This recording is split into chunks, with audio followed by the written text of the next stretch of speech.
Baik, selamat datang Bu Zurnia. Terima kasih banyak sudah hadir di SMK Pelita. Bagaimana di SMK Pelita tadi ketemu anak-anak? Alhamdulillah Ibu, terima kasih sebelumnya Siap. ya diberi kesempatan saya bisa berbagi pengalaman dengan anak-anak di sini. Luar biasa ya. Siap. Lihat anak-anaknya tadi begitu antusias Oke. gitu dan memang mereka udah basicnya udah punya gitu ya ke Ya. arah wirausaha. Cuman perlu didampingin lagi gitu Oke. untuk biar lebih fokus lagi gitu Oke. supaya tercapai apa nih tujuan sebenarnya mereka Dari itu. wirausaha ya, betul memang. Kebetulan kan memang kita di program SMK Pelita Bu, hari ini beberapa waktu lalu memang mengagendakan untuk bisa sharing. Ya di sini kami mengundang Ibu sebagai wirausaha yang pasti sudah sukses ya dengan berbagai macam usaha Ibu. Pengalaman sudah sangat luar biasa. Meminta untuk bisa sharing ilmu, sharing pengalaman kepada anak-anak karena kita lihat pembelajaran yang ada di sekolah kita anggap memang anak-anak sudah berwirausaha beberapa ya gitu. Betul. Banyak yang sudah melakukan wirausaha baik itu secara mandiri maupun yang difasilitasi oleh sekolah. Hanya saja ada beberapa faktor yang akhirnya mempengaruhi terhadap hasil dari wirausaha. Setelah kemarin kita ngobrol, saya dengan tim ngobrol, kita ada tim Bu, ada tim di mana kita menganalisis apa sih kesulitan anak-anak ya gitu Iya, ya iya. untuk berwirausaha. Kalau wirausaha kan tujuannya dapat untung ya Bu Iya, ya, betul. dapat untung sebesar-besarnya gitu kan, dapat untung sebesar-besarnya dengan modal seminim mungkin, Iya. enaknya gitu. Nah, di sini setelah kita lihat anak-anak ini berwirausaha, karyanya ada, produknya bagus, bisa diterima oleh masyarakat. Hanya saja terdapat keberagaman mulai dari keuntungan.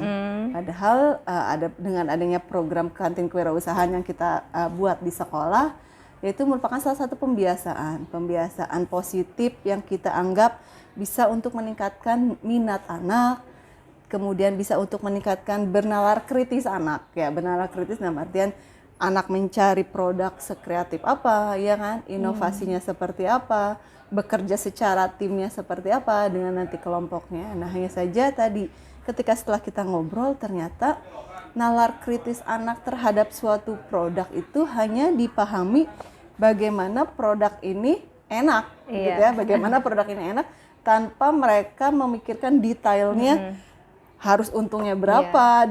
Misalkan kalau yang kita sekarang harusnya misalkan punya modal 1.000, harusnya kalau makanan bisa untung 100% gitu Iya, ya Bu ya, betul. kalau orang wirausaha kan gitu.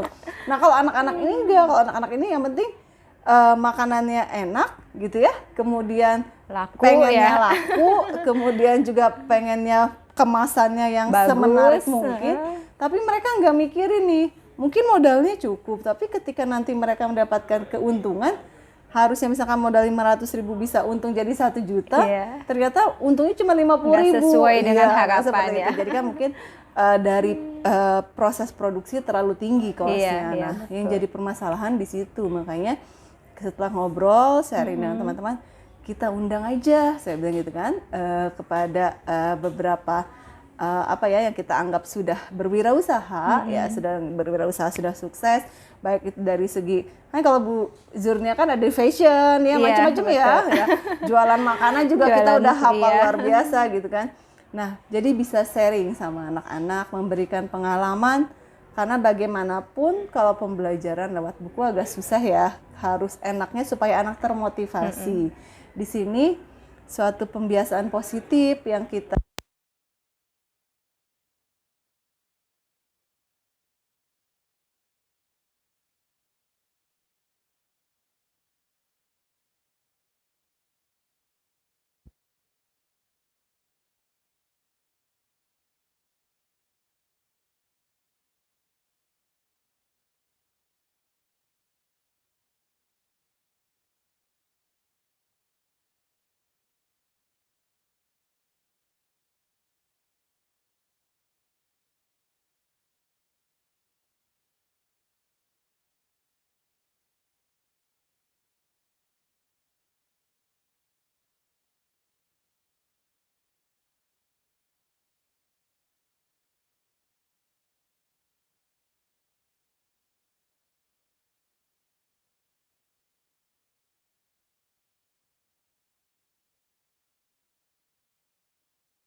anak ya, kemudian kemampuan anak, apa yang harus kita tingkatkan Bu kira-kira supaya anak-anak itu semakin giat ya, semakin semangat, semakin kreatif dan semakin minatnya semakin tinggi untuk berwirausaha. Nah itu bagaimana kira-kira Bu? Ini sharing aja ya untuk evaluasi kita. Nah seperti itu. Iya.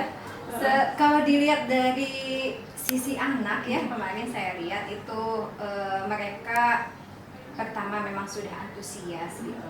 Tinggal menumbuhkan mental saja ya. Mental berani untuk melakukan, untuk action. Itu kan selama ini udah, kebetulan kemarin saya tanya kelas 12 ya saya ketemunya. Jadi artinya sudah 3 tahun mereka diberikan materi, teori di dalam kelas. Nah itu kan sebetulnya teori itu sangat mudah sekali kita pelajari ya secara knowledge-nya. Tapi terkadang dinamika di lapangan itu tidak sesuai dengan harapan yang ada di dalam teori ya.